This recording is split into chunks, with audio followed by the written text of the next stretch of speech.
ക്രൂശിത രക്ഷക വിമോചന. നമ്മളിന്ന് ക്രിസ്തുവിൻ്റെ നമുക്കറിയാം ജെറുസലേമിലേക്കുള്ള ഒരു എൻട്രിയാണ്. സുവിശേഷത്തിലൂടെ കടന്നു പോകുമ്പോൾ നമുക്കറിയാം യേശുവിൻ്റെ ജീവിതത്തിൽ, ലൂക്കാസ് സുവിശേഷം പ്രത്യേകിച്ച് യേശുവിൻ്റെ ജീവിതത്തെ ഒരു യാത്രയുമായിട്ടാണ് ഉപമിക്കുന്നത്. ഗലീലയിൽ നിന്നും ജെറുസലേമിലേക്കുള്ള ഒരു യാത്ര, ഫ്രം ഗലീലി ടു ജെറുസലേം. യേശു ഇപ്പോൾ ജെറുസലേമിലേക്ക് പ്രവേശിക്കുക. യേശു ജെറുസലേമിലേക്ക് പ്രവേശിക്കുമ്പോൾ നമുക്കറിയാം യേശുവിൻ്റെ ഉള്ളിൽ ഒത്തിരി ആശങ്കകളുണ്ട്, യേശുവിൻ്റെ ഉള്ളിൽ ഒത്തിരി വേദനയുണ്ട്, ഒത്തിരി ഭാരമുണ്ട്. കാരണം യേശു ജെറുസലേമിലേക്ക് പ്രവേശിക്കുക എന്ന് പറഞ്ഞാൽ യേശുവിനറിയാം താൻ പ്രവേശിക്കുന്നത് തൻ്റെ പീഡാസഹനത്തിലേക്കാണ്, തൻ്റെ കുരിശുമരണത്തിലേക്കാണ്, തൻ്റെ ജീവിതത്തിൽ ഏറ്റെടുക്കേണ്ടി വരുന്ന പാപത്തിൻ്റെ ഭാരം പേറുന്ന കുരിശു ചുമക്കേണ്ട ദിവസങ്ങളിലേക്കാണ് താൻ പ്രവേശിക്കുന്നതെന്ന് കൃത്യമായിട്ട് ഈശോയ്ക്കറിയാം. അപ്പം അങ്ങനെയാണ് ഈശോ ജെറുസലേമിലേക്ക് പോകുന്നത്. ഇപ്പോൾ ഇന്ന് നമുക്കറിയാം ഓശാനയൊക്കെ പാടി നമ്മൾ ജെറുസലേമിൽ പോയിട്ടുള്ളവർക്കറിയാം, നമ്മൾ ആ ഒലിവ് മലയിൽ നിന്ന് താഴേക്ക് ഇങ്ങനെ ഇറങ്ങി വന്ന് വരുമ്പോൾ ആ വഴിയിൽ നമ്മളിങ്ങനെ ഓശാനയൊക്കെ പാടിയാണ് ഇങ്ങോട്ട് പോരുന്നത് അല്ലേ. ഈ ഓശാന പാടിയ ജനം ഏതാനും ദിവസങ്ങൾക്കുള്ളിൽ അവനെ തള്ളിപ്പറയുമെന്ന് ഈശോയ്ക്ക് അറിയാം. ഇപ്പൊ ഹല്ലേലൂയ പറഞ്ഞുകൊണ്ടിരിക്കുന്നവർ, ഇപ്പൊ ദൈവത്തെ സ്തുതിച്ചുകൊണ്ടിരിക്കുന്നവർ, യേശുവെ രക്ഷിക്കണമേ, ഓശാന ഞങ്ങളെ രക്ഷിക്കണമേ, ഞങ്ങളെ രക്ഷിക്കണമേ എന്ന് പറഞ്ഞ് രാജാവായി അവൻ്റെ രാജ്യത്വത്തെ അംഗീകരിച്ചുകൊണ്ടിരിക്കുന്നവര് ഏതാനും നിമിഷം കഴിയുമ്പോൾ, ഏതാനും ദിവസങ്ങൾ കഴിയുമ്പോൾ, വിരലിൽ എണ്ണാവുന്ന ഏതാനും ദിവസങ്ങൾ കഴിയുമ്പോൾ അവനെ തള്ളിപ്പറയുന്നു, അവനെ ഒറ്റിക്കൊടുക്കുന്നു, അവനെ വഞ്ചിക്കുമെന്നും അവനെ പരിഹസിക്കുന്നു, അവനെ കളിയാക്കുമെന്നും അവനെ കുരിശിൽ തറയ്ക്കാൻ തന്നെ ആക്രോശിക്കുമെന്നും യേശുവിനറിയാം. ഉണ്ടോ? യേശുവിനറിയാം, കൃത്യമായിട്ട് ഈശോയ്ക്ക് അറിയാം. ഈ ഒരു കേൾക്കുമ്പോൾ ശ്രദ്ധിക്കണം. ഇത് മനുഷ്യനെ ബന്ധപ്പെടുത്തി ചിന്തിക്കുമ്പോൾ പ്രിയപ്പെട്ടവരെ, നമ്മളെക്കാലവും ശ്രദ്ധിക്കേണ്ട ഒരു വിഷയമാണ്. മനുഷ്യൻ ഒരിക്കലും ദൈവത്തെ പോലെ നിലനിൽക്കുന്ന ഒരു സ്വഭാവം സ്വന്തമാക്കാൻ ബുദ്ധിമുട്ടാണ്. അതുകൊണ്ടാണ് സങ്കീർത്തകൻ 118:8 വചനം പറയും, ദൈവത്തിൽ ആശ്രയിക്കുന്നതാണ് മനുഷ്യൽ ആശ്രയിക്കുന്നതിനേക്കാൾ നല്ലത്. അത് നിങ്ങളുടെ അടുത്ത് 100 വട്ടം അച്ഛൻ പറയും. ഇപ്പം മാത്രമല്ല, ഞാൻ എപ്പോഴും പറയാനുള്ള കാര്യമാണ്, മനുഷ്യരിൽ ആശ്രയിക്കുന്നതിനേക്കാളും നല്ലത് ദൈവത്തിൽ ആശ്രയിക്കുന്നതാണ്.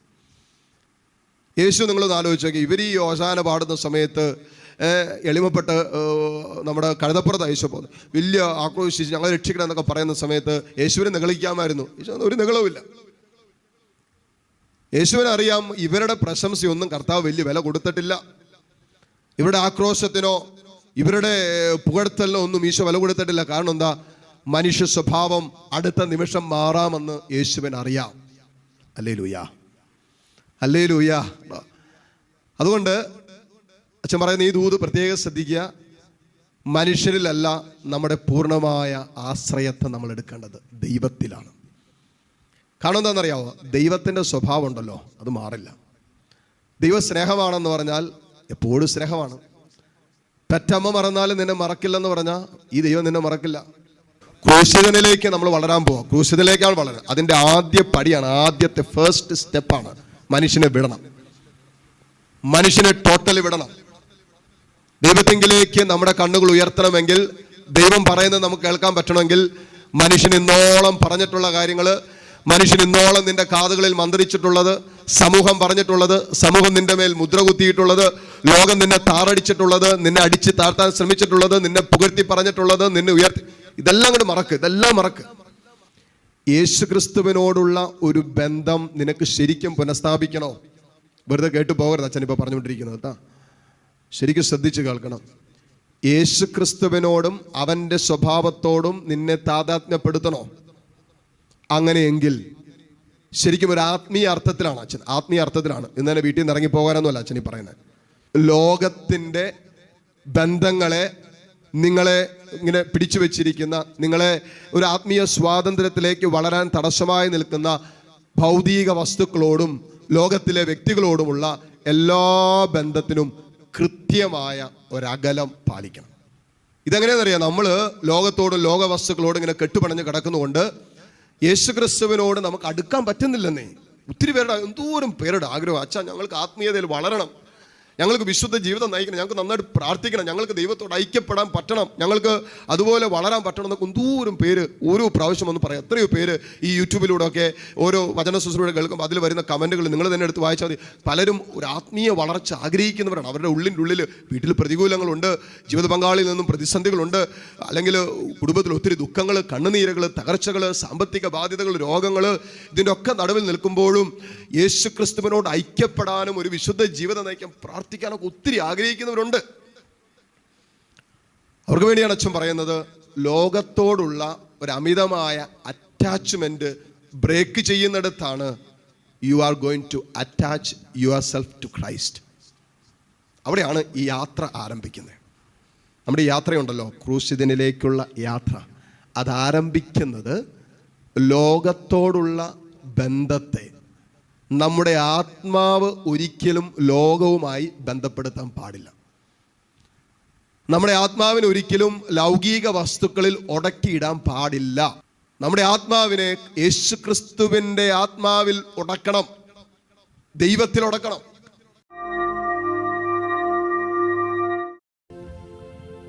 യൽത്താരയിൽ ഇതാ ഈ ദിവ്യകാരുണ്യത്തിൽ ജീവിക്കുന്നവനായ കർത്താവുണ്ട്. ഈ കർത്താവിൻ്റെ നാമം മക്കളെ നമ്മുടെ ജീവിതത്തിൽ അത്ഭുതം ചെയ്യുന്ന നാമമാണ്. ഈ നാമം നമുക്ക് വിടുതൽ തരുന്ന നാമമാണ്. ഈ നാമം എത്രയോ ജീവിതങ്ങൾക്ക് സൗഖ്യം നൽകിയിട്ടുണ്ട്. ഈ നാമത്തിൽ മാത്രമാണ് രക്ഷയുടെ അനുഭവമുള്ളത്. പത്രോസ്ലീഹ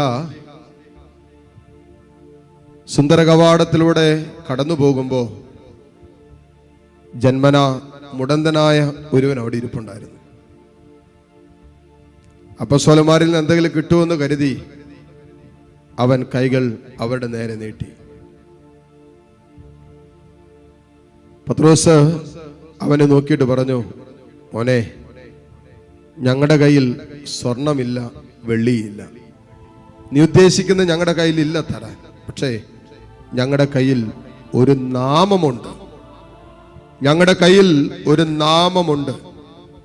അല്ലെ, ക്രിസ്ത്യാനി എന്ന് നമ്മൾ വിളിക്കപ്പെടുമ്പോൾ നമ്മൾ ഒരു നാമത്തിന്റെ അനുയായികളാണ്, ക്രിസ്തു എന്ന നാമത്തിന്റെ അനുയായികൾ.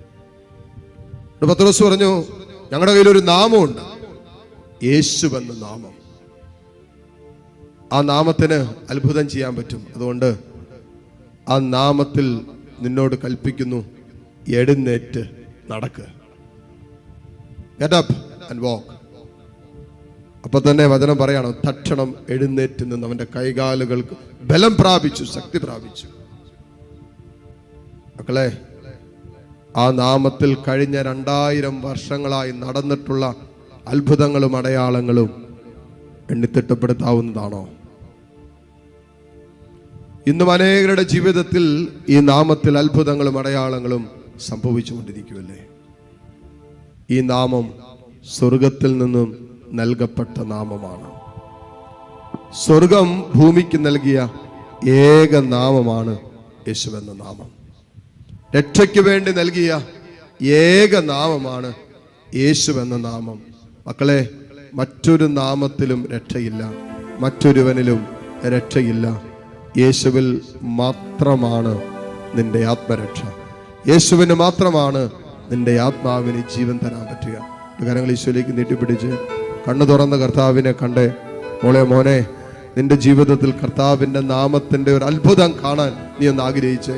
ആ നാമത്തിൽ അത്ഭുതങ്ങളും അടയാളങ്ങളും സംഭവിക്കും. അത് വിശ്വസിക്കേ. ഈ നിമിഷങ്ങളിൽ കർത്താവേ, നിന്റെ നാമത്തിന്റെ അത്ഭുത ശക്തി ഈ മക്കളിലേക്ക് വ്യാപരിക്കട്ടെ എന്ന് പ്രാർത്ഥിക്കുന്നു. കർത്താവേ, നിന്റെ നാമത്തിന്റെ അത്ഭുത സാന്നിധ്യം ഈ കുടുംബങ്ങളിലേക്ക് വ്യാപരിക്കട്ടെ എന്ന് പ്രാർത്ഥിക്കുന്നു. കർത്താവേ, ആ നാമത്തിൽ രോഗങ്ങൾ അഴിയട്ടെ, ആ നാമത്തിൽ തിന്മയുടെ സ്വാധീനങ്ങൾ അഴിയട്ടെ, ആ നാമത്തിൽ പൈശാചിക പീഡകൾ കർത്താവ് വിട്ടൊഴിഞ്ഞു പോകട്ടെ.